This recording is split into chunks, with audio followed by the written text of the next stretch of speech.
My family mocked my cheap life and canceled my wedding. Then I exposed the truth and reclaimed it. Emma, we need to talk. Dad's voice was stern, businesslike. Come to the house now.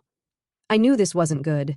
Dad only used that tone when he was about to deliver what he considered important family decisions, the kind where everyone else had already been consulted, except me.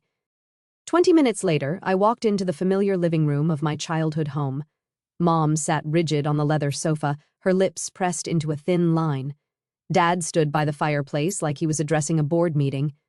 My younger sister, Jessica, lounged in the armchair, scrolling through her phone with that smirk she'd perfected since high school. "Sit down, Emma," Dad commanded, not looking at me. I remained standing. "What's this about?" "Your wedding?" Mom's voice was ice cold. "We've made a decision." My heart started racing, but I kept my expression neutral. "What kind of decision?" Dad turned to face me, his jaw set. "We're not paying for this circus anymore." The words hit like a slap. "Excuse me?" "You heard me." He crossed his arms. "This whole production you've planned, it's ridiculous. $75,000 for one day, the venue, the flowers, the photographer, it's all excessive." "We agreed on the budget months ago," I said quietly. Jessica finally looked up from her phone. "Yeah, well, that was before we realized how much money you were wasting on stupid stuff." "Like what? Like that dress?" Mom interjected. $4,000 for something you'll wear once. And those centerpieces. Who needs crystal and gold leaf at a wedding? I took a deep breath. I've been planning this for 8 months. Marcus and I. "Marcus," Dad interrupted with a sneer. "That's another problem. The guy works at a nonprofit. What kind of future is that? No ambition, no real income. He's a good man." "Good doesn't pay bills," Mom added. "Maybe this is a sign you should reconsider the whole thing." My chest tightened. "You want me to call off my wedding?" "We want you to be realistic," Dad said. "Find someone who can actually afford the lifestyle you seem to expect. Someone with prospects." Jessica snorted. "Yeah, because living in that tiny apartment and driving a 10-year-old Honda really screams high expectations." The room fell silent. I looked at each of their faces, Dad's stern disapproval, Mom's cold judgment, Jessica's amused contempt. These people had raised me, supposedly loved me, and now they were dismantling the most important day of my life like it was a failed business venture. "So, what exactly are you saying?" I asked. Dad walked to his desk and pulled out a folder. "I've already called the venue, canceled everything, the deposits are forfeited, but at least we're not throwing away the full amount." My stomach dropped. "You canceled my wedding venue." "Our name was on the contracts," Mom said matter-of-factly. "Legally, we had every right. The caterer, too," Jessica added helpfully. "And the photographer. Oh, and the florist." I stared at them in disbelief. "You canceled my entire wedding without telling me." "We're telling you now," Dad said. "Consider it a favor. You'll thank us later when you find someone more suitable." "Someone who can afford you," Mom repeated. The room spun slightly. 8 months of planning. The dress I'd fallen in love with. The photographer we'd interviewed 6 different candidates to find. The menu Marcus and I had spent hours perfecting. The flowers that reminded me of my grandmother's garden. All of it gone. "I can't believe you did this," I whispered. "Believe it," Dad said, "and next time, maybe think before you plan something so far beyond your means." I looked at my family one more time. Dad, the successful investment banker who'd built his reputation on calculated risks. Mom, who'd married him for his money and spent 30 years perfecting the art of looking down on people. Jessica, who'd never worked a day in her life but somehow felt qualified to judge everyone else's choices. "Understood," I said simply. The word hung in the air. They'd expected tears, arguments, pleading. Instead, I gave them nothing. "Good," Dad said, clearly pleased with himself. "Now you can focus on finding someone more appropriate. Someone who won't embarrass the family," Mom added. I nodded and walked toward the door. "Emma," Jessica called out, "don't be dramatic about this. It's for your own good." I paused with my hand on the doorknob. "I'm not being dramatic. I'm being practical." And I left. The drive back to my apartment was surreal. 23 years old, MBA from Northwestern, secretly running a hospitality empire worth $2.8 billion, and my parents had just canceled my wedding because they thought I couldn't afford it. The irony was breathtaking. I'd built Phoenix Hospitality Group from nothing, starting with a single property I'd purchased at 19 with money I'd made developing apps in college. 4 years later, I owned 17 luxury venues across 3 states, including the Grandmont estate, the exact venue where my wedding was supposed to take place. My parents had no idea their daughter owned the most exclusive wedding venue in the city. They thought I was just another struggling graduate living paycheck to paycheck. I'd let them think that. It was easier than explaining how I turned a coding hobby into a tech company, sold it for $12 million, and immediately invested everything into real estate. Easier than describing the 18-hour days I'd worked to build something from scratch while they assumed I was just figuring things out. But now they'd crossed a line. I pulled into my apartment complex and sat in my car for a moment, thinking. My phone buzzed with a text from Marcus. "Hey babe, just confirmed final head count with the caterer. 127 guests. Can't wait to marry you in 3 weeks. Red heart." My heart broke a little. Marcus had no idea what had just happened. He was probably at his office right now, excited about our future, completely unaware that my family had just blown up our wedding. I needed to call him, but first I had a few other calls to make. I dialed my assistant's number. "Sir, it's Emma. I need you to pull the Grandmont contracts immediately." "The Grandmont estate, your wedding venue?" "Yes. And I need you to review the cancellation policies we have in place for deposits." There was a pause. "Emma, is everything okay?" "Everything's fine. I just need to understand our options for unusual circumstances." "Of course, I'll have everything ready in an hour. Thank you." My next call was to my head of legal, David. "It's Emma. Hypothetical question. If someone canceled a booking at one of our venues using forged authorization, what would our legal recourse be?" "Well, that would be fraud. We'd be looking at potential criminal charges plus civil damages." "Why?" "Just curious about our protections. Can you send me the specific statutes?" "Absolutely. I mean, you sound stressed. Is Phoenix Hospitality facing some kind of legal challenge?" "Nothing like that. Just being thorough." After I hung up, I sat in my car and allowed myself exactly 60 seconds to feel the full weight of what had happened, the betrayal, the humiliation, the casual cruelty of people who were supposed to love me unconditionally. Then I got out of the car and went upstairs to plan my response. The next morning, I was reviewing property reports when my phone rang. Unknown number. "Hello? Emma. Emma, what the hell is going on?" It was Dad, and he was screaming. "Good morning to you too," I said calmly. "The venue just called me. They're saying they can't refund our deposits because the owner, personally canceled our refund. They're saying you canceled it." I took a sip of my coffee. "That's interesting. Interesting. Emma, this is $7,500 we're talking about. They're saying the owner specifically requested that the Martinez family receive no refund under any circumstances." "I don't know what to tell you." "What did you do? Did you call them and complain? Did you make some kind of scene?" "I didn't cause any scene, Dad." "Then why are they saying this?"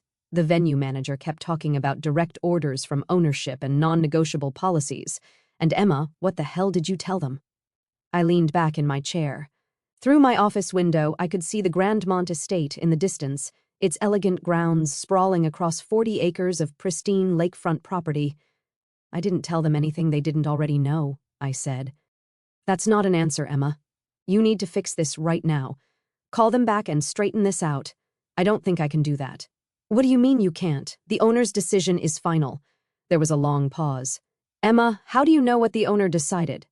"Lucky guess. This isn't funny. We need that money back. Do you have any idea how much $7,500 is?" I almost laughed. Dad was having a breakdown over $7,500 while sitting 3 miles away from my corporate headquarters, where I'd signed a $340 million acquisition deal just last week. "It's probably not that much money to the owner," I said. "I imagine they make that in about 6 minutes." "Emma, what are you talking about? How could you possibly know?" His voice cut off abruptly. "Dad, you still there? Emma!" His voice had changed, quieter now, uncertain. "Emma, what's the name of the company that owns the Grandmont estate? Why do you ask? Just tell me." "Phoenix Hospitality Group." Silence. "Dad, Emma. Emma, what's your last name?" "Legally, it's still Martinez, but professionally, I go by Emma Phoenix." The phone was so quiet I thought he'd hung up. "Dad, are you—" "Emma Phoenix? You're Emma Phoenix?" "That's right, the Emma Phoenix. The one who built— Oh my God. I heard him calling to Mom in the background. Margaret! Margaret, get in here right now! What's wrong, Richard? Mom's voice was distant but audible. Emma Phoenix, what are you talking about? Emma Phoenix, the businesswoman, the one who bought the Riverside Mall, the one who owns half the venues in the city. That's our Emma. I heard Mom gasp. Emma. Dad's voice was back, shaky now. Emma, sweetheart, there's been a misunderstanding, has there? Yes, a huge misunderstanding. We had no idea you were so successful. Why didn't you tell us? You never asked. But Emma, you assumed I was a failure. Not a failure, just struggling, like most people your age. Most people my age don't own $2.8 billion in real estate assets. I heard something crash in the background, probably Mom fainting. Emma, listen to me very carefully. Dad's voice had shifted into his business mode. We can fix this. We can call the venue back, the venue you already canceled. Yes, we can uncancel it. We can reinstate everything. The whole wedding. With what money? What do you mean? Well, you said you couldn't afford it, that it was beyond your means, that I needed to find someone who could afford me. Emma, that was before we knew. Before you knew I could pay for it myself? Yes, exactly. I stood up and walked to my window. Down below, I could see the Grandmont Estates event coordinator setting up for a corporate retreat. My corporate retreat. Dad, let me ask you something.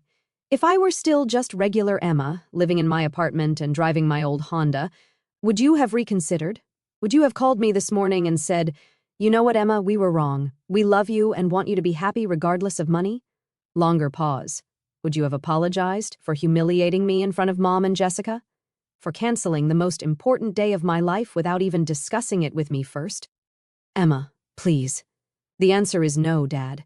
You would have let me stay heartbroken and weddingless, and you would have felt good about it, responsible, like you taught me a valuable lesson about living within my means. That's not... We were trying to help. You were trying to control me, just like you've always done. I heard Mom's voice in the background. Give me the phone. Emma, honey, it's Mom. Sweetheart, there's been a terrible miscommunication here. Has there? Yes. We had no idea about your business success. We're so proud of you. Are you proud of the business or proud of the money? Both. Emma, you're our daughter. We've always been proud. Yesterday, you told me to find someone who could afford me. What changed? Well, now we know that I can afford myself. Silence. Mom, let me save you some time. I'm not reinstating the wedding. I'm not giving you your deposits back, and I'm not pretending this conversation never happened. Emma, you're being unreasonable. I'm being exactly as reasonable as you were yesterday. I heard Jessica's voice in the background. Is she serious? She's actually not giving us the money back? Put Jessica on the phone, I said. Emma, I don't think... Put her on. Fine. Here's Jessica. Hey, Emma. Jessica's voice was carefully neutral. So, this is weird. Hi, Jess. I had no idea you were like... rich. I'm comfortable. Comfortable? Emma, you own half the city. Not half, maybe 30%. This is insane. Why didn't you ever say anything? Would it have mattered? What do you mean? Yesterday, you recorded my fiancé throwing my keys in a lake and posted it on social media. You called my wedding plans stupid and said I was wasting money on excessive things. Would you have done that if you'd known I was wealthy? Well, no, probably not. So, you're only nice to people who have money? That's not what I meant. It's exactly what you meant, Jess. You treated me like garbage because you thought I was poor. Now you want to be best friends because you found out I'm rich. Emma, come on. How many social media posts did you make mocking my cheap lifestyle? Pause. Emma, how many times did you joke about my car, my apartment, my job? That was just sister stuff. Put Dad back on. Emma, wait, put him on. Dad's voice returned, subdued now. Emma, we need to talk about this face to face. No, we don't. Yes, we do. Your family. This is family business. Family doesn't cancel each other's weddings out of spite. It wasn't spite. We genuinely thought, you thought wrong about everything. I heard him take a deep breath. Emma, what do you want? What will it take to fix this? There's nothing to fix, Dad. You made your position clear. I'm just respecting it. Our position was based on incomplete information. Your position was based on the assumption that I was worthless. Now that you know I'm not, you want to change the rules. That's not fair. You know what's not fair? Having your parents cancel your wedding because they think you're not good enough for their standards. Emma, please, I have to go. I have a board meeting. Emma, wait. What about Marcus? What about your wedding? I smiled.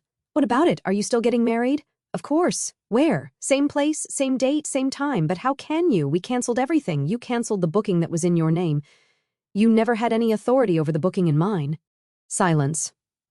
There are 2 contracts for the Grandmont estate on September 15th, I explained. The one you signed as the paying party and the one I signed as the property owner. You canceled yours. Mine is still active. I mean my wedding is happening exactly as planned. The only difference is that you're not invited, Emma, and neither is Mom or Jessica. You can't uninvite your family from your wedding. Watch me. I hung up. My phone immediately started ringing again. I turned it off.